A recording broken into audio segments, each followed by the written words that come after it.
ฮัลโหลสวัสดีทุกคน วันนี้ก็ขอต้อนรับเข้าสู่ซ่องน้องฟ้าสาวลาวทุกคนวันนี้ฟ้าก็จะมาเมาอ่านเรื่องเกี่ยวกับตัวคนลาวเนาะที่จะข้ามไปประเทศไทยซึ่งว่าต้องได้กรอกข้อมูล TDAC ก่อนเนาะทุกคนเนาะซึ่งข้อมูลต่างๆจะเป็นจังใดนั้นฟ้าจะมาเว้าให้ฟังในมือนี้เลยทุกคน แล้วก็จะเป็นปัญหาที่เจอเนาะที่หลายคนเลยที่บางคนก็แชทมาถามฟ้าว่าต้องได้กรอกอันข้อมูลตัวนี้นะหรือว่าเฮ็ดจังใดเนาะมื้อนี้ฟ้าก็จะมาตอบทุกคนในคลิปนี้นะทุกคนคือก่อนจะเข้าประเทศไทยเดี๋ยวนี้ก็คือเพิ่นให้กรอกข้อมูล TDAC ก่อนเข้าไทยเนาะตัวนี้จะมีผลบังคับใช้ตั้งแต่วันที่1พฤษภาคมนี้เลย แต่ว่าหลายคนก็ยังบ่คันเข้าใจเกี่ยวกับการกรอกข้อมูลตัวนี้เนาะ การกรอกข้อมูลTDAC นี่ก่อนเข้าไทยก็คือมันจะเป็นการเฮ็ดเวียกทางด้านตม.ให้มันไวขึ้นเนาะทุกคน ก็คือคนลาวที่จะข้ามไปก็คือจะกรอกข้อมูลไว้ก่อน3 วันก็คือก่อน3บางคนจะเข้าใจว่าเอาเป็นหยังเขาจะหลงก็ว่าเป็นหยังต้องกรอกก่อน3 วันสินะแต่ว่าที่จริงนะทุกคนคือกรอกก่อน3 วันคือทุกคนหั่นน่ะเวลาจะไปเนาะบางคนก็เดินทางมาแต่สวรรณเขตมาหรือว่ามาแต่ไกลแต่อยากมาออกด้านหนองคายสิเนาะบางคนก็ไปอยู่บ่อนอื่นหั่นน่ะคือมันไกลจากตัวเมืองที่จะเข้ามาข้ามไปด้านหั่นน่ะเราก็สามารถกรอกก่อน3 วันหรือว่ามาฮอดแล้วจึงกรอกก็ได้เนาะตัวนี้มันก็จะเป็นการที่เฮ็ดให้การเฮ็ดเวียกของทางตม.ไทยเพิ่นสะดวกสบายขึ้นตื้มแล้วก็ระบายคนไวเนาะทุกคนคือเวลาที่เราจะไปกรอกหั้นน่ะทุกคนบางคนก็ยังบ่เข้าใจว่าเฮากรอกอยู่ไสมาสินะเฮาเอาข้อมูลมาแต่ไสคือสำหรับฟ้าเนาะฟ้าก็ยังบ่ทันได้ไปพู้นเทื่อแต่ว่าฟ้าก็รวบรวมหาข้อมูลเกี่ยวกับตัวกรอกข้อมูล TDAC เนาะให้ทุกคนฟังก็คือฟ้าจะเข้าไป Google แล้วก็จะไปพิมพ์เลยว่า TDAC เข้าไปเนาะแล้วมันจะขึ้นเป็นแบบเว็บไซต์อย่างขึ้นมานะทุกคนมันจะเป็นกราฟแบบจะอยู่สลายจะเห็นอยู่เฟซอยู่อย่างก็คือเต็มไปเลยทุกคนที่เพิ่นเอาลงเนาะเขาก็ติ๊กใส่ไปตัวที่1เลย เข้าไปเพิ่นก็จะมีแบบอีหยังให้เฮาพิมพ์อีหยังต่างๆหั่นเลยแต่ส่วนหลายข้อเสียตัวนี้ก็คือกรอกข้อมูลเนาะกรอกข้อมูลเพิ่นจะเป็นภาษาอังกฤษทุกอย่างเลยทุกคน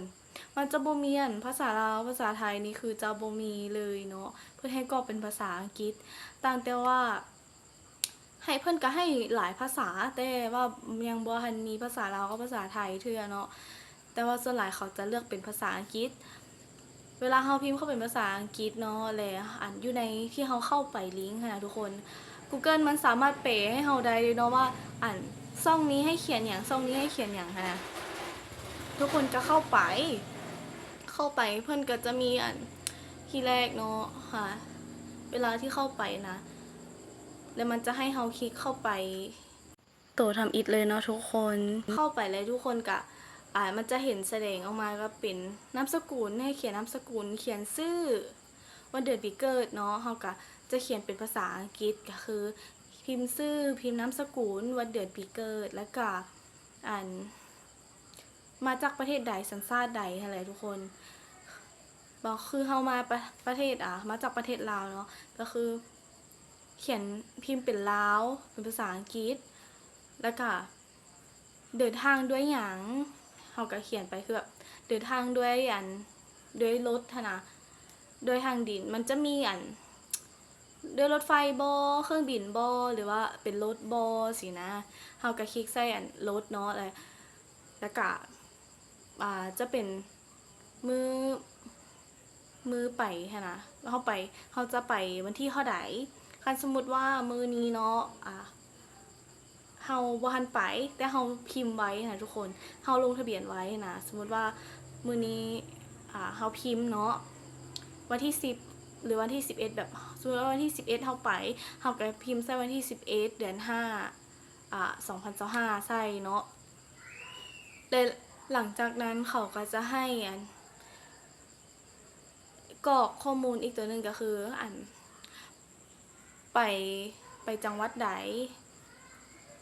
คล้ายๆคนลาวเขาก็เอิ้นเป็นบ้านเมืองแขงเพิ่นทะเลนอกก็คือไปจังหวัดใดไปอำเภอใดแล้วก็เพิ่นก็จะมีให้เฮากรอกข้อมูลตามนั้นเลยทุกคนเฮาก็กรอกตามค่ะแต่ส่วนหลายมันจะมีเวลาที่เฮากรอกข้อมูลตัวนี้นะทุกคนมันจะมียูเจเบื้องขวาเนาะเฮาติ๊กไปเฮาก็เลื่อนซอกเลยเฮาจะไปใส่มันก็จะง่ายอยู่แล้วก็มันจะมีกำหนดมือกลับอีกเลยทุกคนมือกลับก็คือกันมือกลับนี่ก็คือเฮาจะกลับวันที่เท่าใดกลับด้วยหยังโอ้อีกอย่างนึงทุกคนเลขทะเบียนหั่นน่ะส่วนหลายเนาะคนลาวเฮาติดอยู่ว่านั่นทะเบียนรถที่จะไปคือแบบเขาจะไปเดินทางด้วยรถเนาะแหละป้ายรถหั่นน่ะทะเบียนเท่าใดและมันประเด็นมันอยู่ที่ว่าเฮาหั่นน่ะข้ามไปแล้วยังบ่ทันไปซื้อปีรถทุกคนบางคนก็แม่นอยู่ว่าขี่ยนต์ไปเพิ่นก็แบบอ่าปียนต์เพิ่นก็จะจองล่วงหน้าเนาะแต่ว่าเฮาคือไปนำรถหั่นน่ะแล้วเฮาบ่ฮู้ว่าทะเบียนรถที่เฮาสิไปนะทะเบียนใดแต่หลายๆคนที่ฟ้าเห็นเนาะก็คือเพิ่นหั่นน่ะจะใส่ป้ายรถคนรู้จักบ่หรือว่าบางคนก็ใส่มั่วไปแน่ทุกคนมันจำเป็นคือแบบเฮาต้องได้ผ่านตัวนั้นไปเนาะแต่หลายคนก็จะใส่ป้ายรถคนรู้จักค่ะแหละแต่ว่ามันก็ผ่านได้แล้วทุกคนใส่ป้ายรถคนรู้จักเนาะว่าเฮาจะไปตัวใดไปนำรถคันใดแต่ว่าแม่นอยู่บางเทื่อเฮาก็ไปนำรถคันอื่นแต่เฮาก็ต้องได้ใส่ป้ายทะเบียนรถหั่นน่ะก็ใส่ไปเนาะแล้วก็มือกลับเพิ่นก็ต้องถามเฮาอีกเด้ว่าเฮาจะขี่รถหยังเฮามานำรถหยังเนาะแล้วก็เดินทางด้วยรถบ่หรือว่าเดินทางจังใดเวลากลับหั่นน่ะแล้วก็ป้ายรถอีหยังเพิ่นก็ให้เขียนละเอียดเลยทุกคนและจะมีอยู่จุดหนึ่งอยู่ตู้ลุ่มสุดหั่นน่ะเพิ่นจะให้เฮาใส่ว่าเวลาที่เฮาพักหั่นน่ะเฮาพักอยู่จังหวัดใดอำเภอใดเนาะแล้วก็พักโรงแรมบ่หรือว่าพักอพาร์ตเมนต์อีหยังต่างๆเนาะคือคันไปบางคนก็จะพักแบบพักโรงแรมสินะเฮาก็ติ๊กใส่โรงแรมแล้วก็มันจะมีอันนึงว่าเพิ่นให้เฮาเขียนว่าโรงแรมหั่นน่ะมันอยู่แถวใดอยู่ซอกใดแถวใดเนาะส่วนหลายก็ฟ้าเห็นเพิ่นพิมพ์นะคือสมมุติว่าฟ้าไปบึงกาฬเนาะ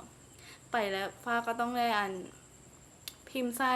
บึงกาฬแต่ว่าเลขที่เฮือนอีหยังน่ะเฮาผัดบ่มีทุกคนแม่นบ่แหละเฮาก็ต้องเขียนพิมพ์ไป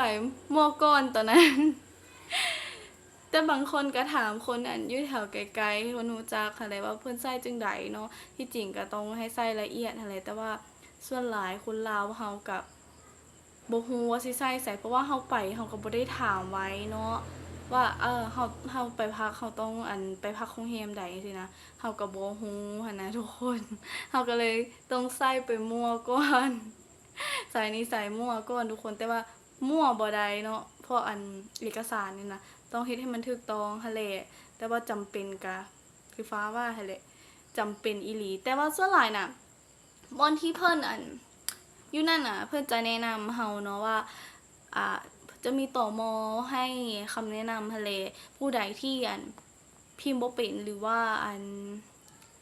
ลืมพิมพ์มาเนาะส่วนหลายนะทุกคนก็จะเจอปัญหาที่แบบ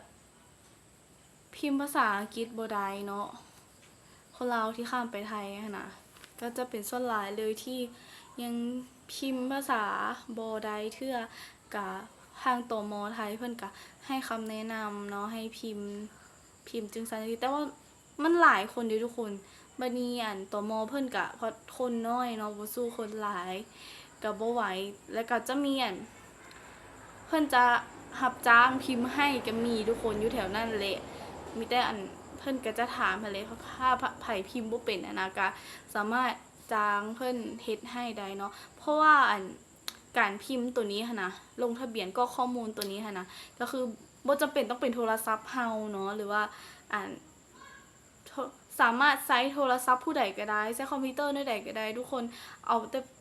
ว่าอันเฮาเอาอันเลขที่อันบัตรเลขที่พาสปอร์ตเฮาน่ะทุกคนให้เพิ่นเนาะให้เพิ่นก็ข้อมูลเฮา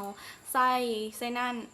เฮาก็บ่จำเป็นต้องพิมพ์เองก็คือจ้างเพิ่นสามารถจ้างเพิ่นพิมพ์ให้ได้เลยทุกคนตัวนี้ก็น่าจะบ่ได้เสียหลายปานใดดอกทุกคนเนาะเก่งๆก็100ปลายหรือว่า200นี่แหละจักฟ้าได้ยิน เพิ่นเว้ามาที่เพิ่นไปหั่นน่ะบางคนเพิ่นจ้างเอาเด้เพิ่นก็เสียประมาณนั้นหั่นน่ะแต่ว่าตัวนี้ก็ยอมรับว่ามันจะเป็นสะดวกสบายขึ้นตื้มทุกคนถ้าว่าเฮาฮู้เฮ็ดหั่นน่ะตัวนี้ก็ยังบ่ทันเข้าที่เข้าทางเทื่อเนาะเพิ่นก็หากระไซในวันที่1เดือน5นี้หั่นน่ะและหลายด้านก็น่าจะเริ่มใส่กันแล้วคันว่าบ่ได้เฮ็ดไปเพิ่นก็บ่ให้ผ่านอีหลีทุกคน ก็ได้กลับมาแท้ๆได้คันว่าเฮาบ่ก็ข้อมูลตัวนี้เนาะฉะนั้นกะทุกคนหลายๆคนกะจะเจอกับปัญหานี้หลายเลยทุกคนโอ้ฟ้าลืมบอกอันตัวขั้นตอนที่ฟ้าบอกไปหั้นนะก็คือจะเป็นคร่าวๆเนาะที่ฟ้าเว้าไปเวลาที่เฮากรอกตัวอันนี้อย่างแล้วมื้อนั้นมันจะมีขั้นตอนที่2ขั้นตอนที่3เนี่ยนะขั้นตอนที่2เพิ่นก็แบบให้เฮาอีหยัง เราจะได้มีใส่เบอร์โทรศัพท์เราใส่อีเมลเราเนาะอ่าแล้วก็ยืนยันอีหยังบันทึกไปแล้วเพิ่นก็จะส่งอันรหัสผ่านมาทางอีเมลอหยังให้เราหั่นแหละทุกคนและหลังจากเสร็จสิ้นอีหยังแล้วเราจะมี QR code เนาะเพิ่นจะส่ง QR code ให้เราเวลาเพิ่นกวดอีหยังเราแล้วหมดหั้นนะก็น่าจะบึดเดียวกว่าสอบอีหยังหั้นนะทุกคนจะเป็นบึดเดียวนึงดอกแล้วเพิ่นก็ส่ง QR code เฮาก็ เวลาที่เราไปจำปื้มอยู่ฟังคุณเนาะเราก็เอาปื้มแล้วก็เอา QR code หั่นน่ะยื่นให้เพิ่นเบิ่งแล้วเพิ่นก็จะกวดอีหยังแล้วก็แล้วทุกคนก็คือบ่ได้ท่าอีหยังเนาะก็คือไวตัวนี้ก็จะสะดวกสบายหลายขึ้นจะระบายคนได้ไวเนาะเพราะว่ายามแบบเทศกาลหรือยามอีหยังหั่นน่ะคนหลายๆนะทุกคนยามคนหลายๆก็คือตมเพิ่นก็บ่ทันเนาะแบบต่อคิวแบบยาวเลยคันว่าเฮามีตัวนี้นะเฮาบ่ท่าแบบต้องไปกรอกนั่นกรอกนี่เฮาก็มีแต่เอาปึ้มปึ้มพาสปอร์ตเนาะแล้วก็เอา QR code ให้เพิ่นเบิ่งแล้วเฮาก็เพิ่นก็จำอีหยังแล้วก็เรียบร้อยเพิ่นก็มีแต่ถามซื่อๆเด้อทุกคนว่าอ๋อจะไปพักอยู่ไสพักเช้าอยู่ไสเนาะเพิ่นก็มีจะถามเดินทางไปไสสินะมันก็น่าจะบ่ยากปานใดแล้วมีอีกคำถามนึงทุกคนตัวนี้น่ะ คำถามเพิ่นถามมาว่าคือเฮาปื้มผ่านแดนหั้นนะก็สามารถผ่านไปได้บ่ปื้มผ่านแดนสามารถเอาไปได้คือเก่าบ่หรือว่าต้องได้กรอกข้อมูลคือกันตัวที่ใช้ปื้มผ่านแดน3วันเนาะหรือว่าใบผ่านแดนหั้นนะทุกคนมันมีเป็นตัวเป็นปื้มตัวสีฟ้าๆเนาะกับเป็นใบผ่านแดนหั้นนะตัวนี้น่ะก็คือข้ามได้ปกติเลยทุกคนบ่ได้กรอกข้อมูลหยังก็คือเฮ็ดคือเก่าเนาะทุกคนเนาะก็คือจำไปได้คือเก่าเลยทุกคนปื้มผ่านแดนหรือว่าใบผ่านแดนนะเนาะและเฮาก็ไปได้3วันเนาะคือฟ้าเคยเว้านำคลิปก่อนๆก็คือสามารถไปได้แต่3วันนะทุกคนแล้วก็กลับมาอย่างกับปกติเลยทุกคนเฮาบ่ได้จะเป็นต้องว่าให้ไปกรอกตัวที่เฮาเฮ็ดมาหั่นน่ะตัวกรอกข้อมูลตัวTDSC หั่นนะทุกคนก็คือบ่จำเป็นต้องไปกรอกเนาะ แล้วก็บางคนก็จะถามฟ้าว่าคือเฮาหั่นน่ะเอาผัวหรือว่าสามีหั่นน่ะเป็นคนไทยเฮาไปอยู่ไทยน่ะเฮาเลยกลับมาเนาะเฮากลับมาเลยเวลาที่เฮากลับมานะทุกคนเลยบัดนี้เฮาจะกลับไปไทยอีกเทื่อเนาะแล้วเฮาผู้เป็นภรรยาแล้วผู้เป็นเมียหั่นน่ะจะกลับไปหั่นน่ะต้องได้กรอกตัวนี้บ่คือฟ้าจะว่าสิเนาะผู้ที่เป็นสามีหั่นน่ะ เพิ่นจะถือพาสปอร์ตเป็นพาสปอร์ตไทยเนาะเพิ่นก็จำเข้าจำออกโดยที่บ่ได้ก็ข้อมูลตัวนี้เลยก็คือเพิ่นจะเข้าไทยแบบปกติเพิ่นหั่นแหละ เพิ่นเคยเฮ็ดจังได๋ก็แนวนั้นแต่ว่าสำหรับเฮาเป็นเมียเนาะคันว่าเฮายังถือพาสปอร์ตเป็นพาสปอร์ตลาวอยู่เฮาก็จะได้กรอกคือเก่าแหละทุกคนต้องได้กรอกข้อมูลบ่ว่าสิเป็นลูกเฮาบ่คันลูกเฮาก็ถ้าใช้เป็นพาสปอร์ตของคนลาวเนาะหรือว่าคนต่างชาติคือแบบคนอื่นที่บ่แม่นคนภายในประเทศไทยบ่ได้เป็นพาสปอร์ตไทยหั่นน่ะก็คือได้กรอกทุกคนเลยตัวนี้จะได้กรอกทุกคนเลยเนาะและก็บางคนเนาะก็จะถามว่าอันเฮาหั่นน่ะมาโต้บัตรซื่อๆคือไปแล้วก็กลับนี่หั่นน่ะต้องได้กรอกข้อมูลบ่คือเฮาไปมื้อเดียวนึงแล้วเฮาก็จำกลับสินะถึงว่าเจ้าหั่นน่ะสิมากลับมาจากมาประเทศลาวเนาะคือไปเฮ็ดเวียกไปเฮ็ดงานอยู่ไทยน่ะกลับมาลาวมาต่อบัตรน่ะถ้าว่าเหยียบแผ่นดินลาวแล้วเนาะแต่ว่าเฮาน่ะถือพาสปอร์ตลาวนะเฮาก็ต้องได้จำอยู่ดีทุกคนไปจำแล้วก็ไปกรอกเอกสารอีหยังคือเก่าคือคนที่จะข้ามไปหั่นเลยเนาะคือเจ้าจำมาแต่ฝั่งไทยเนาะจำออกมาแล้วก็มาจำเข้าอยู่ฝั่งลาวจำเข้าฝั่งลาวแล้วบัดนี้จะกลับไปไทยเลยหั้นนะคือมาตอนเช้าเนาะกลับตอนบ่ายสินะเราก็ต้องกรอกเอกสาร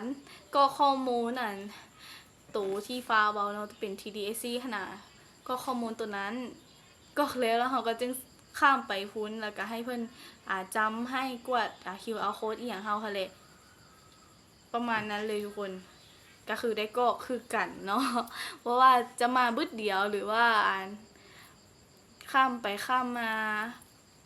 ก็ต้องเวลาที่เข้าไทยก็ต้องได้กรอกทุกเทื่อที่เข้าไปเนาะถ้าว่าเป็นพาสปอร์ตคำว่าคนที่ไปเร่งด่วนเนาะคันว่าไปไกลนี่ก็คือเพิ่นจะใส่ปื้มผ่านแดนคือฟ้าว่าเลยมันจะง่ายกว่าเนาะไปแล้วก็จำเข้าอีหยังนะคันว่าเฮาบ่ได้ไปไกลว่าซิซะเฮาบ่ได้ไปอยู่เป็นเดือนสินะฟ้าลืมบอกตัวที่ก็ข้อมูลเพิ่นบอกว่าเพิ่นเขียนว่าเฮาจะกลับวันใดหั้นนะตัวนี้เฮาสามารถไปเปลี่ยนมือกับเฮาได้อยู่ในแอปตัวนั้นเลยเนาะอยู่ในลิงก์ตัวที่เฮาก็ข้อมูลหั่นแหละทุกคนก็สามารถไปเปลี่ยนมือกับอัปเดตใหม่ได้ตลอดเลยเนาะทุกคนมื้อนี้ฟ้าก็จะจบคลิปเพียงเท่านี้เด้อทุกคนขอบใจพี่ๆ FC ทั้งหลายที่รับชมรับฟังแต่ต้นจนจบเนาะฟ้าก็รวบรวมข้อมูลอีหยังมาได้ประมาณนี้แหละฟ้ากับบ่ทันได้ลองเอาปื้มเอาพาสปอร์ตข้ามปีเทื่อเนาะแต่ว่าเฮาก็เก็บกับข้อมูลจากคนที่เพิ่นไปแล้วก็เอามาจากอินเทอร์เน็ตอีหยังต่างๆเนาะก็สิประมาณนี้เลยทุกคนหลายคนที่เพิ่นไปเพิ่นก็แบบก็มาบอกฟ้าหันนะว่ามันต้องได้เฮ็ดแท้ได้ตัวนี้นะเพราะว่ากฎหมายเพิ่นบังคับให้ใช้สินะก็ต้องได้ใช้ตามเพิ่นได้เพราะว่าเฮาเข้าไปประเทศเพิ่นเด้เฮาก็ต้องได้เฮ็ดตามกฎเพิ่นเนาะทุกคนเนาะคลิปนี้ฟ้าก็จะจบคลิปเพียงเท่านี้แล้วทุกคนขอบใจพี่ๆ FC ทั้งหลายที่กดไลค์กดแชร์แล้วก็บอกกดข้ามโฆษณาเนาะจากคลิปของฟ้าขอบใจหลายๆเด้อทุกคนมื้อนี้ฟ้าลาไปก่อนบ๊ายบาย